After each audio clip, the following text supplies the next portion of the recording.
Welcome to today's webinar titled Right Tool, Right Job, Finding Solutions That Work. My name is Pat Burns.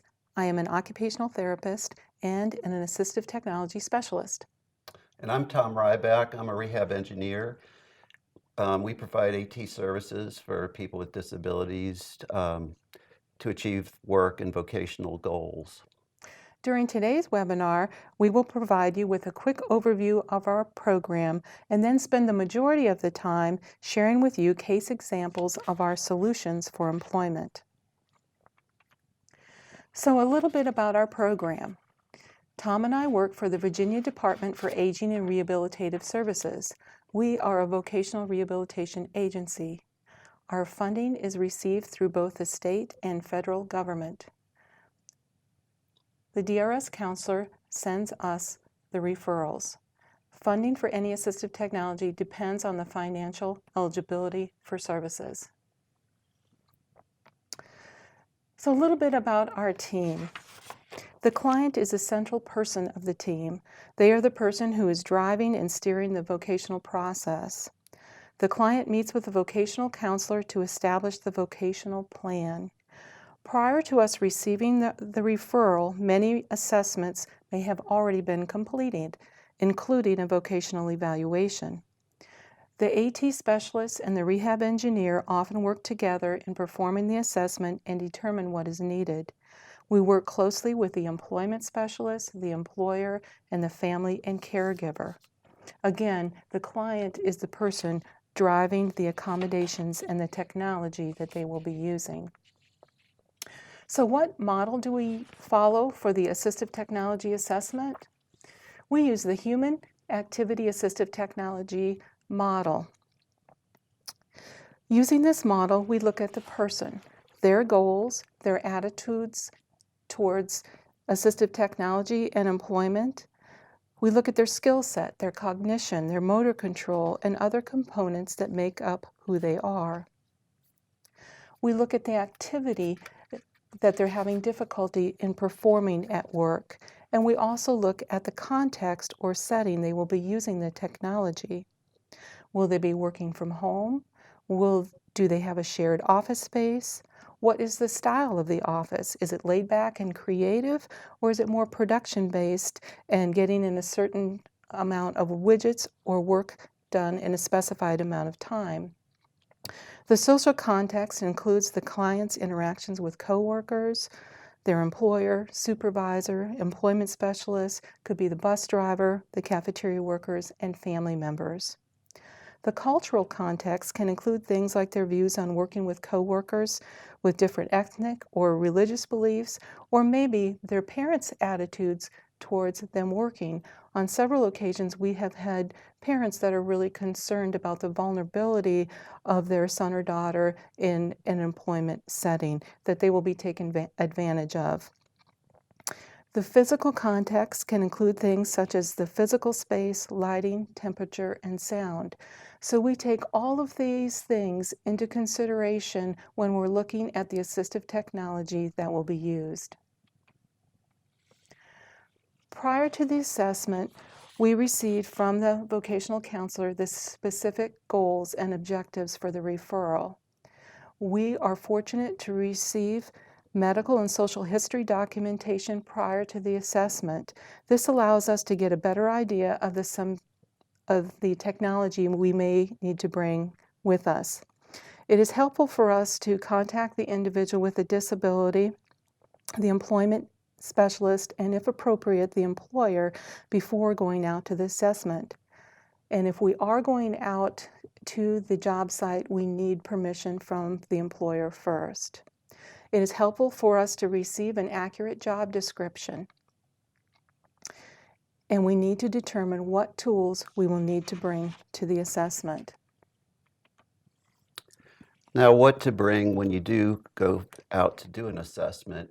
You'll want to develop your own toolkit at some point, but this is a list of some suggested items that I frequently use. Handheld technology is a great tool, especially with 4G, because then you have ready access to the internet for looking up items. It also serves multiple functions that many of these separate tools would normally serve alone. So with just a small tablet, you probably have most of what you need. You can take notes with it, take pictures, draw sketches, look things up online, catalogs, etc. In addition, you might want to use a stud finder for determining where things need to be mounted, slope finder, which is also another thing you can use your handheld for. There are apps that help with those things. And I'm not aware of there's a stud finder app, but the slope finder definitely. Checklists, catalogs if you don't have access to the internet, basic hand tools, pliers, tape, stuff like that. Sometimes you can mock things up or make assessments about little changes on the spot that will make a big difference. Velcro and duct tape, they're always useful too, of course. Now, the types of technology that we work with are broken down into two major categories. Off-the-shelf, commercially available items that you can buy in the store or online. There are more and more of these becoming available that do a really good job and cover a broader range of needs. The second category is customized, which sometimes the item you purchase may not quite meet all the needs, and so you have to modify it in some way. And so it requires some customization for that individual. Sometimes you can't find anything that fits the needs, and you'll have to work from scratch and build something that's not available. But there's usually some blend of customized and off the shelf that satisfies a large portion of our clients' needs. Here are some quick examples of off the shelf items that you've probably seen before. Bright yellow keyboard with large print, waterproof washable keyboard, ergonomic office chair that it can be used in a number of different orientations for proper ergonomic seating and upper body support. You can sit in it backwards and rest your forearms. It's a very versatile chair. This is called the Pisco chair. And here's a simple customized item that we provided for a gentleman with Apert syndrome, resulting in fused digits. He worked in a cabinet shop sanding cabinets, and they provided him with that yellow pistol-shaped sander, which was a poor choice of tools for anyone, but with his limitations, it was particularly bad. So we provided him with a palm sander that was more ergonomically correct for that type of work, and added that simple strap to reduce the stress in his hands. It allowed him to use it in a number of different orientations, sideways, upside down, if he's sanding the inside of a cabinet, and so forth. So let's look a little bit at the assistive technology process. It starts with a referral that the counselor makes to either Tom or I or both of us, along with the specific issues that the individual is experiencing. The next step in the process is to go out and complete the assessment, and this can be done at home, the work site, or at the local DRS office. The next step is the trial phase, where we mock up and we trial equipment to see what's going to work best. Next, we follow up to make sure that the equipment is meeting the needs of the individual, and if it's not, we reevaluate, reassess, and go back and start again. Once everything is working, we will request purchase of the needed equipment. And then the final step is to install and to provide any additional training that might be needed using the technology. Job success. So what needs to be in place for an individual with a disability to be successful at work? First, they need to have the support that they need. This can be family support, caregiver support, natural supports within the workplace, or if they're working with an employment specialist, that can be a great source of support as well. And often the employment specialist will get involved with individuals that have an intellectual disability. Communication amongst the team members is critical. Everyone needs to be on board as far as the type of technology that will be used, making sure that it's not going to interfere with any other employees at the work site. We need to determine who's going to be maintaining that equipment, what kind of training is needed. And so there needs to be a lot of discussion, and everybody, again, needs to be in agreement. We have found individuals that are self-determined and are driving their own outcomes for vocational employment are most successful. And the assistive technology is really a tool that allows an individual with a disability to be able to perform that job task with the same productivity standards as their coworkers. Next, we'd like to share with you some case examples. And this first example is health-related. This woman was working part-time and was having difficulty managing her medications. She was either over or under medicating herself. She lived alone. She had an iPhone but would forget to charge the device. Therefore, that really wasn't a good option for her to use. It was important that whatever device we came up with needed to be portable, as she needed to be able to take her medications at work. She also needed a device that would nag her to take the medications.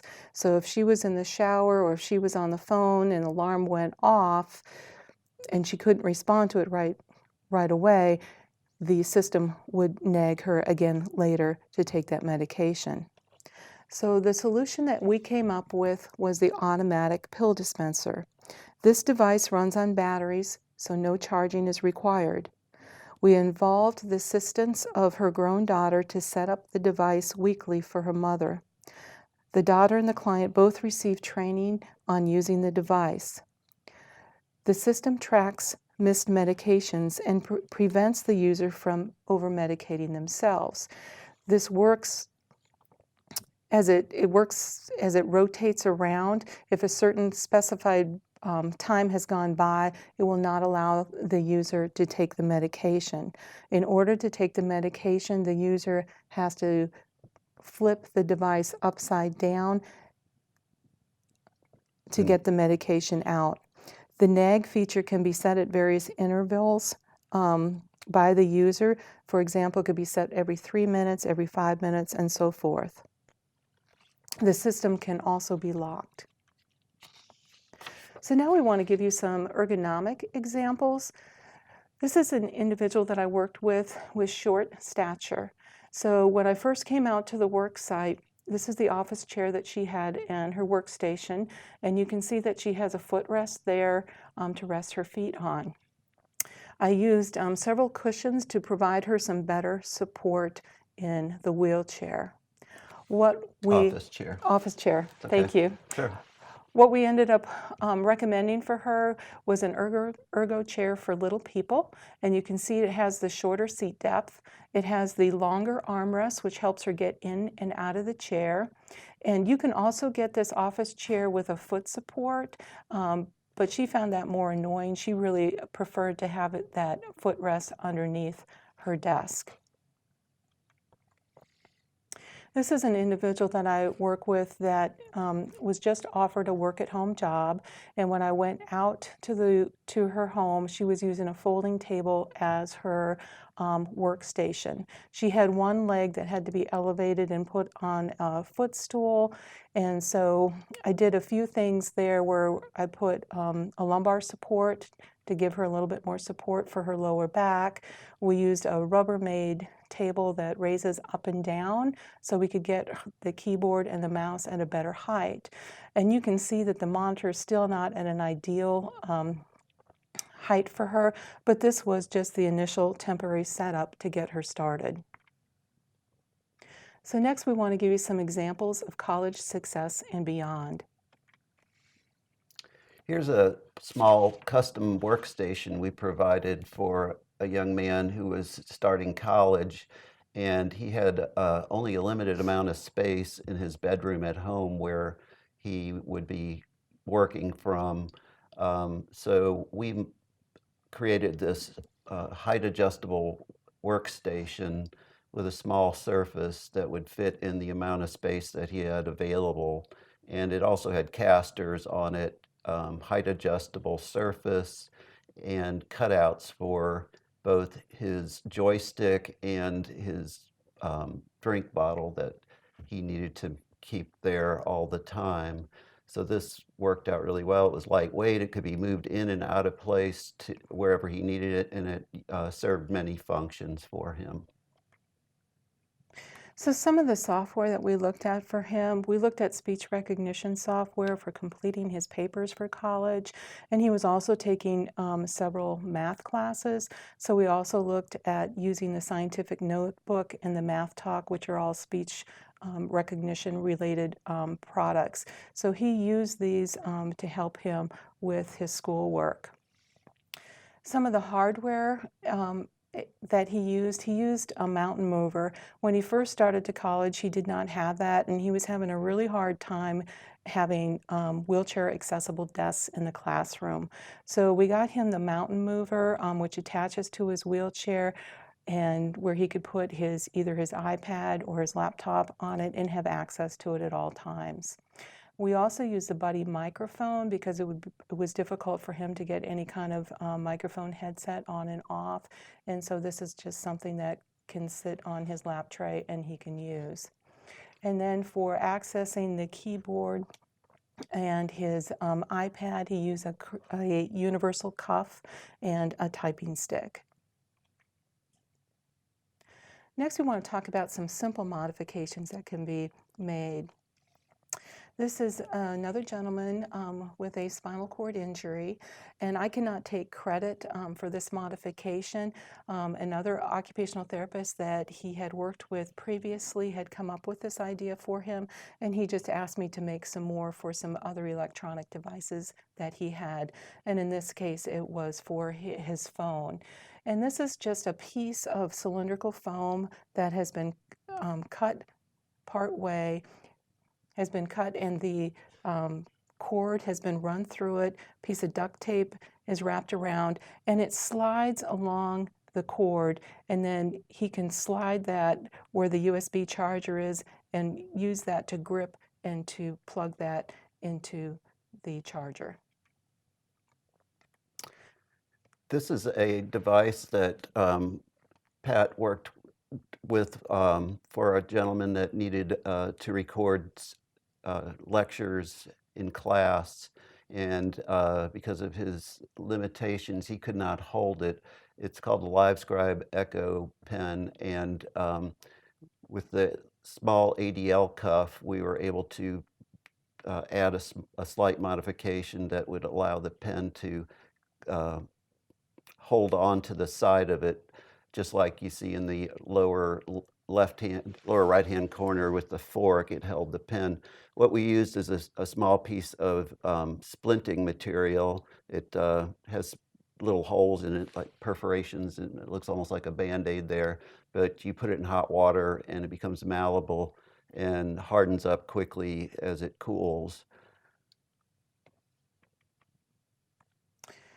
In this next case study, this is someone with a C4 spinal cord injury that Tom and I were asked to go out and meet with the client, the mother, the vocational counselor, the job placement counselor, and the employment specialist to try and determine some job options for this individual.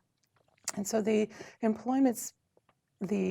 placement counselor kind of led off and provided a variety of options. Some work from home, some out in the community, but transportation was a real issue for this individual, and especially where she lived in a rural setting.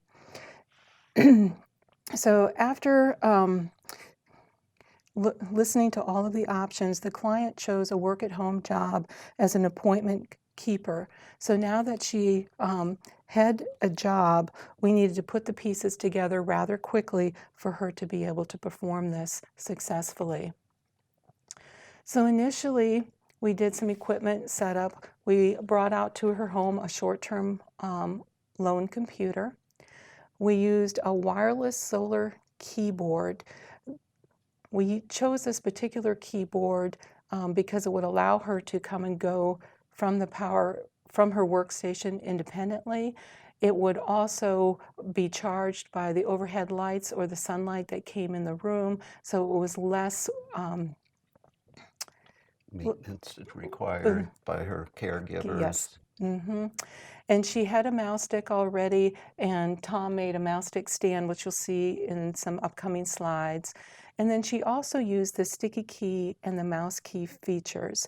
And if you're unfamiliar with these features, these you can find in the operating system of the computer that you're using, Windows 10, Windows 7, under ease of access. And what the sticky key feature does, it allows the user to press the Shift, Control, Alt, and an additional key in sequence. So for example, if the user needed to reboot their system, they could press the Shift, Control, and Delete in sequence, and that function would occur. She also used mouse keys, which basically turns the numeric keypad on the keyboard into a mouse. So if the user presses the 6 key, the mouse moves right. If they press the 4 key, it moves left, and so forth. So then we exposed her to some new technology that would allow her to be faster and more efficient. One of those pieces of technology was the head mouse, and with the use of the head mouse, the user wears a reflective dot on their forehead. They move their head around on the screen, and it moves the cursor, or they move their head around and it moves the cursor around on the screen. Along with the head mouse, they use the dragger software, is what she was using, so she can choose between left click, right click, drag, and double clicking the mouse, so she can perform all of the mouse functions with that. With this job, she was also going to need to be able to record the phone conversation, and she was going to be able to mute the line. And she had good ability to shrug her shoulders. So we use the X keys, and the X keys is basically setting up a macro for that function. We also introduced her to speech recognition software so she could quickly put in all her notes from the phone conversation. Yeah, this turned out to be quite an orchestration of a number of different facets, software, hardware, as well as other external mounting items. This shows some pictures of the initial positioning mock-up that we worked on to determine the best location to mount the shoulder switches. We used a gooseneck to easily move it, and then took measurements to create a more rigid mount, because the gooseneck would not stay firmly in place. If she pushed against the switch, it would slowly creep further and further away. Go to the next one. And so in addition, here's a shot of the mouth stick holder that we provided for. It had a few articulating joints in it. It's made out of a piece of PVC tubing with a little big notch cut out of it to make it like a cradle that she could rest it in. She already had a really long mouse stick that she used all the time for typing. We just needed to provide her with a movable rest for it that we could position properly for easy access. In addition, we created a very simple but open workstation that she could easily access from her wheelchair, including a lot of cord control on the backside panel against the lower modesty panel. You see the black panel there with the cords attached. A riser for her monitor is in here. Here it's shown as a cardboard box, but Later, we provided her with a more permanent solution. We also moved her printer up on a shelf to allow for more desk space since it was such a small workstation. She didn't need to access her printer for work, but it was her personal printer that she did not need to access directly, but it was good to have it up out of the way and remove as much clutter as possible. The other thing I want to add here is we also put some red tape to align where her keyboard needed to be on the lap tray, and also where the clamp for the mouse stick needed to be, just to make it easier for her caregivers. Yeah, the mouth stick is mounted with just a spring clamp that you squeeze. It's like a large metal clothespin essentially, and it was mounted to that and could be repositioned as needed, but the tape marked the proper location for it. Here's a more full picture of her setup with keyboard and her mouth stick.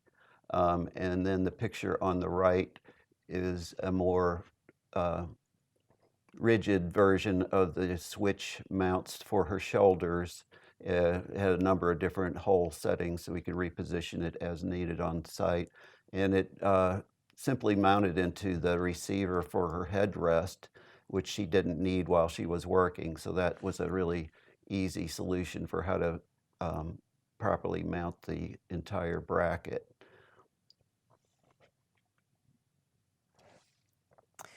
Now, she had lived several hours away from us, and so once all the technology and the training was in place, this picture here is of the employment specialist in our lab doing a remote training session with her, working on her customer service skills, and we could look at her speed and her accuracy, and we could see everything that she was doing on the screen. Next case study will be on motor control.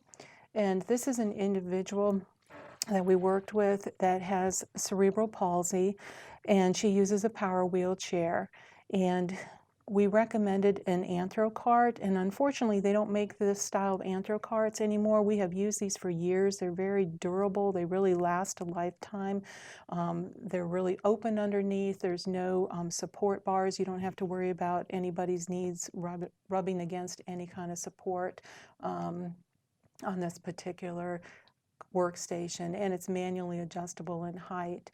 And she has a keyboard and a key guard and a joystick mouse that she uses, and that was all attached with industrial Velcro because of the force that she uses when she's accessing those devices.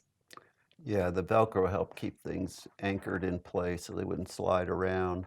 She also needed to be able to turn on and reboot her computer, which was a big problem for her because the power switch on the tower there was a tiny little recessed button.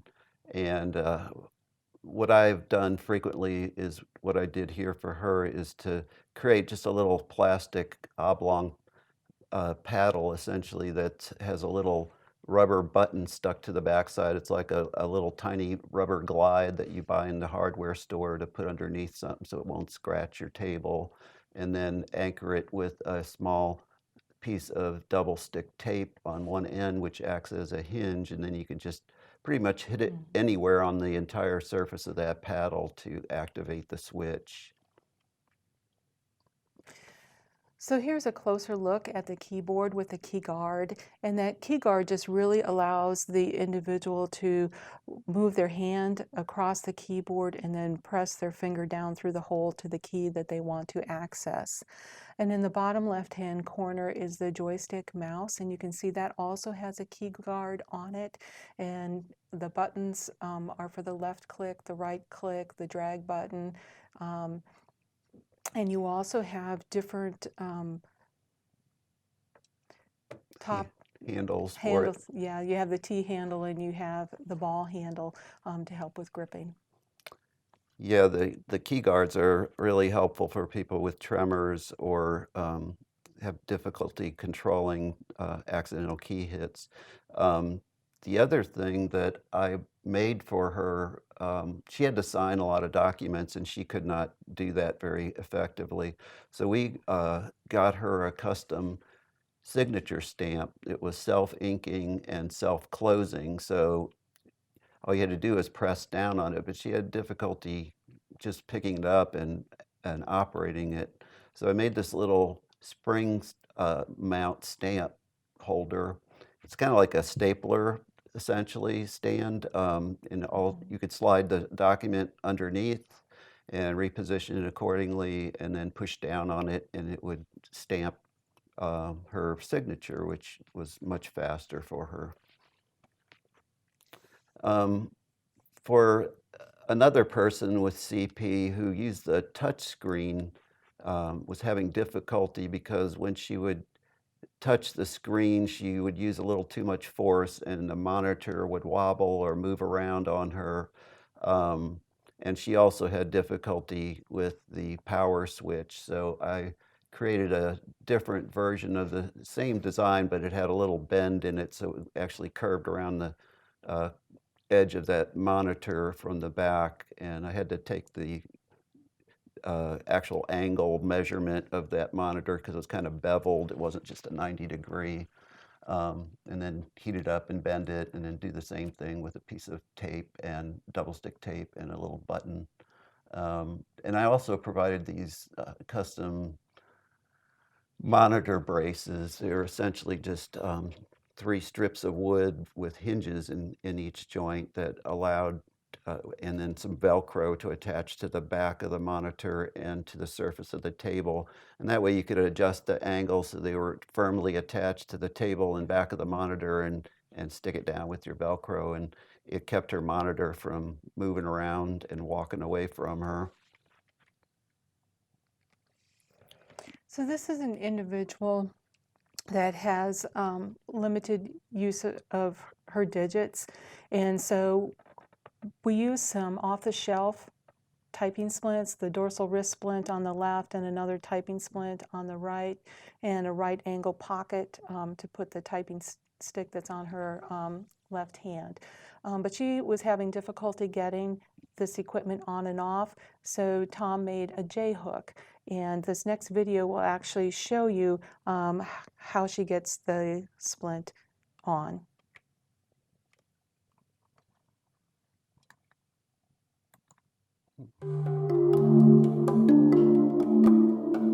Yeah, essentially what I did is I made 2 little strips of plastic that I heated and bent into a J shape, and perforated some holes in there like buttonholes, and sewed them onto the end of the strap. So it was easier for her to wrap the strap and attach the Velcro snugly so it wouldn't wobble around on her arm. So next we'll look at some medical industry examples. And we're going to start with a video.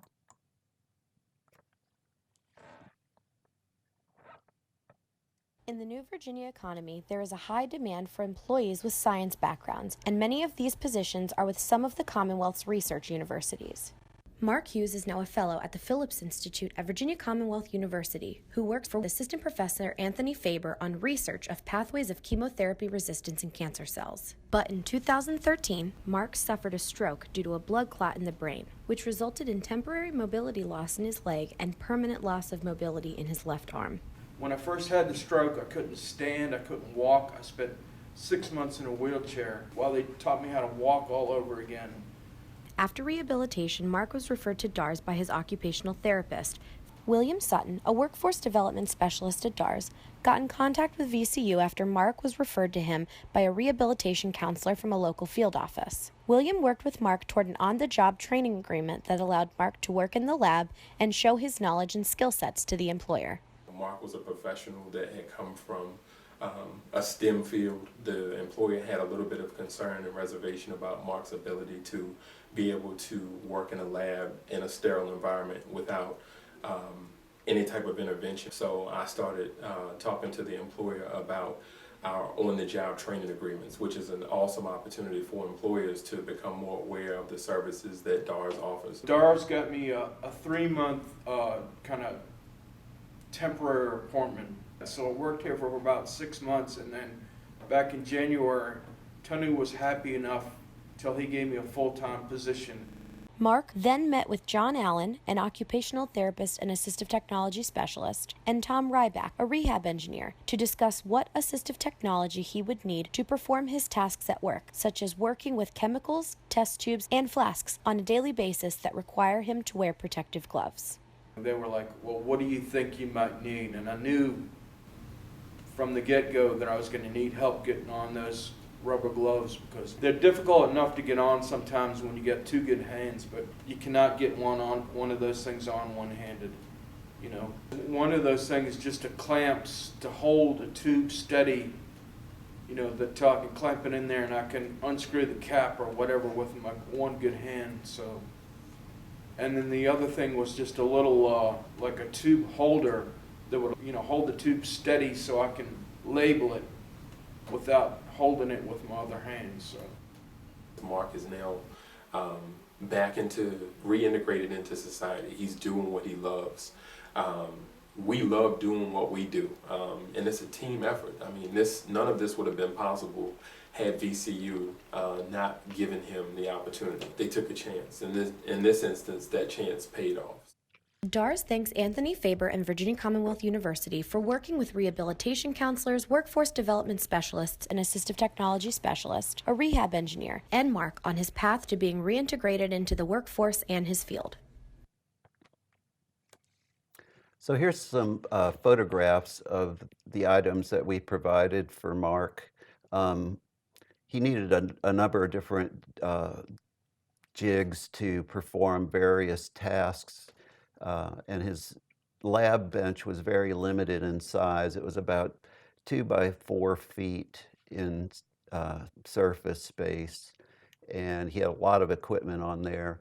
So in order to minimize the amount of space all these jigs took up, I created essentially an all-in-one thing where it included that vertical tube in the back that holds a clamp that was adjustable to manipulate various size specimen tubes. He had the big ones as well as very tiny ones.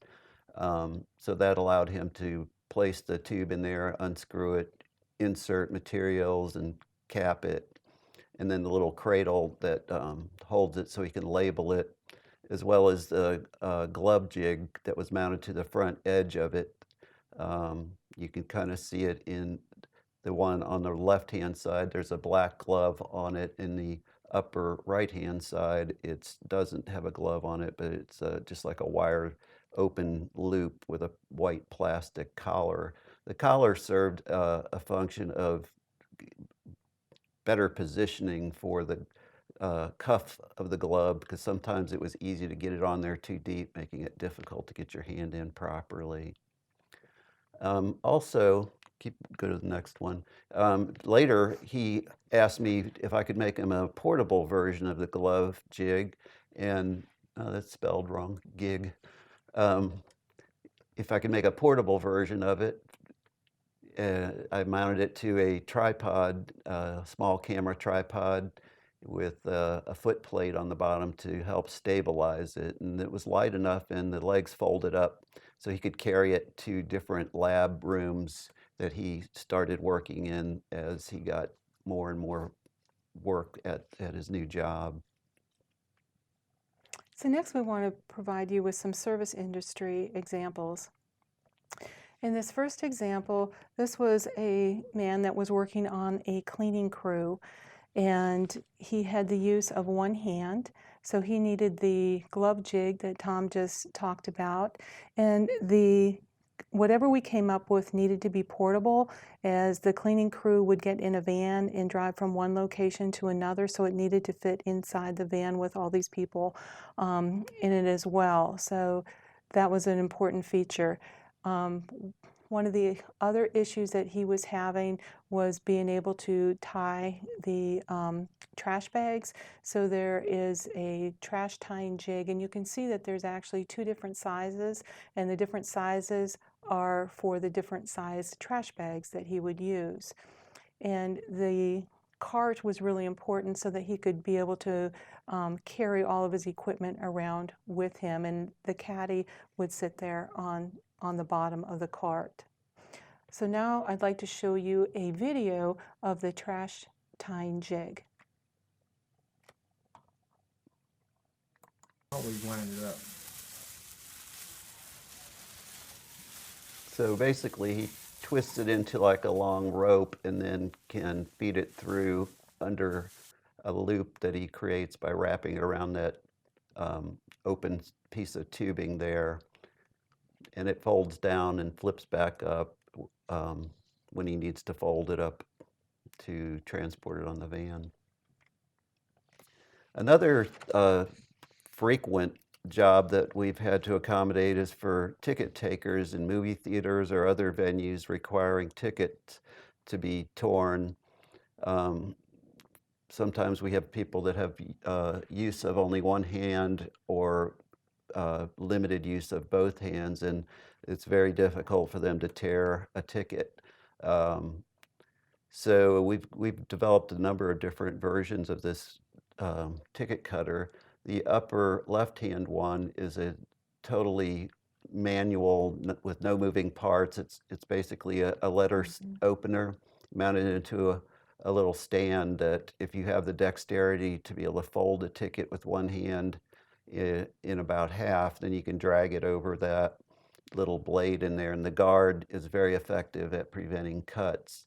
And it's very inexpensive, easy to replace those blades if they wear out or if it should get broken somehow.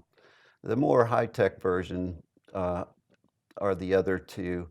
The lower one on the left-hand side, it's like a black and silver lunchbox size thing, is a portable automatic ticket cutter where all you do is insert a ticket and it triggers in a optical switch to activate a rotary blade that cuts the ticket in half.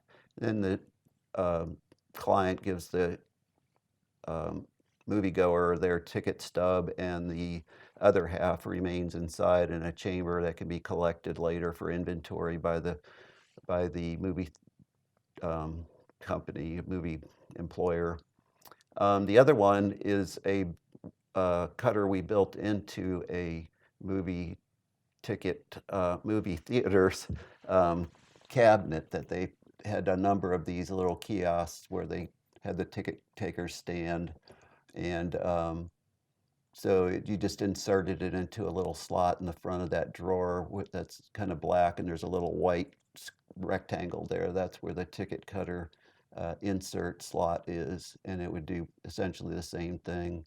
And it has a large rechargeable battery down in the bottom and would be, in both cases, the rechargeable units would be taken into the manager's office and plugged in for recharging when the machine was not in use overnight and so forth.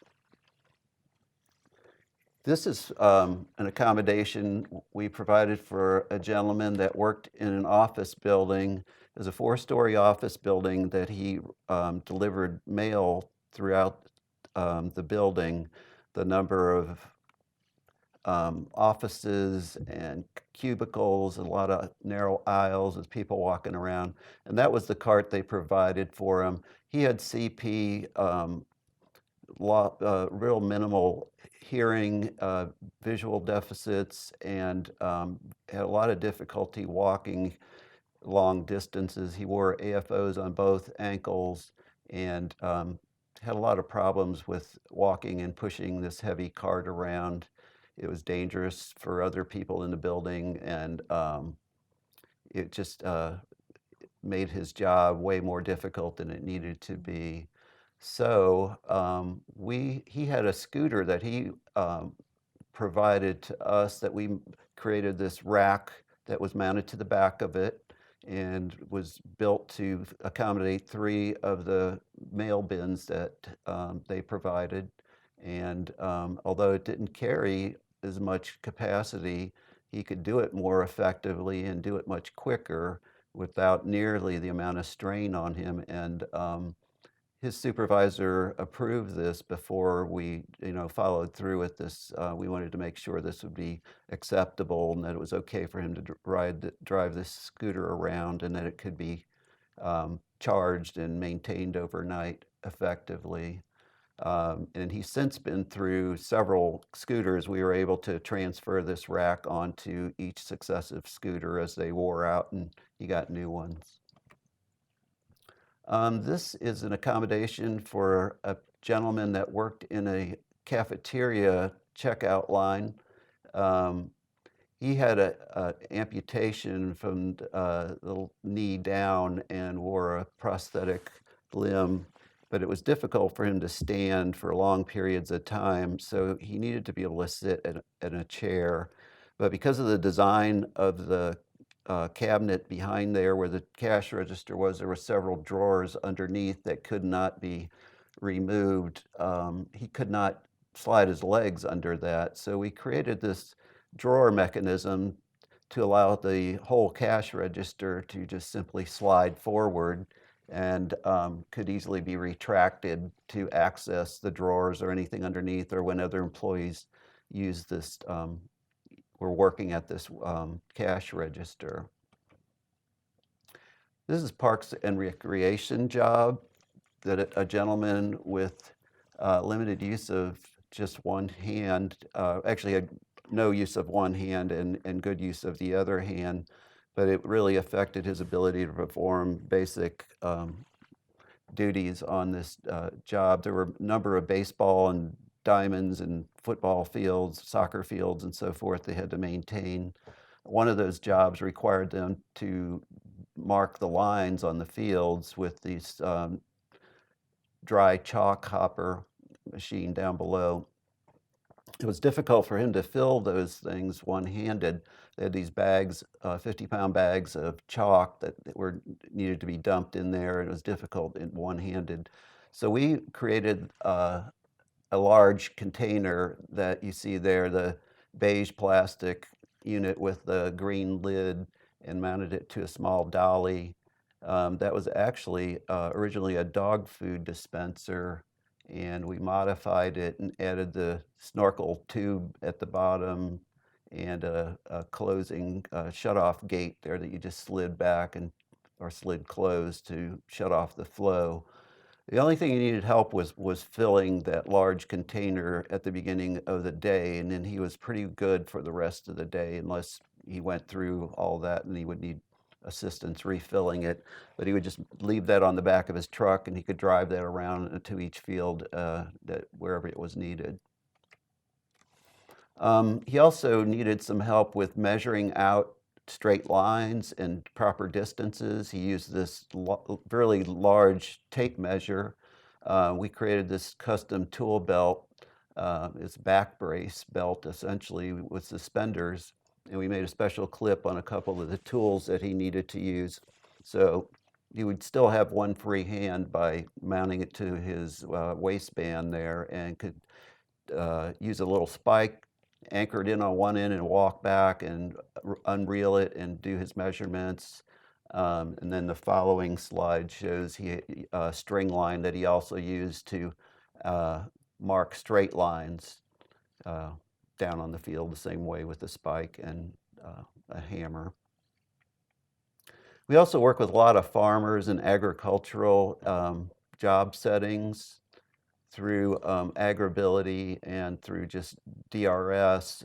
We support a lot of farmer activities. This is a gentleman who is paraplegic. He wanted to be able to at least mow the grass and do some of the basic maintenance of the farm.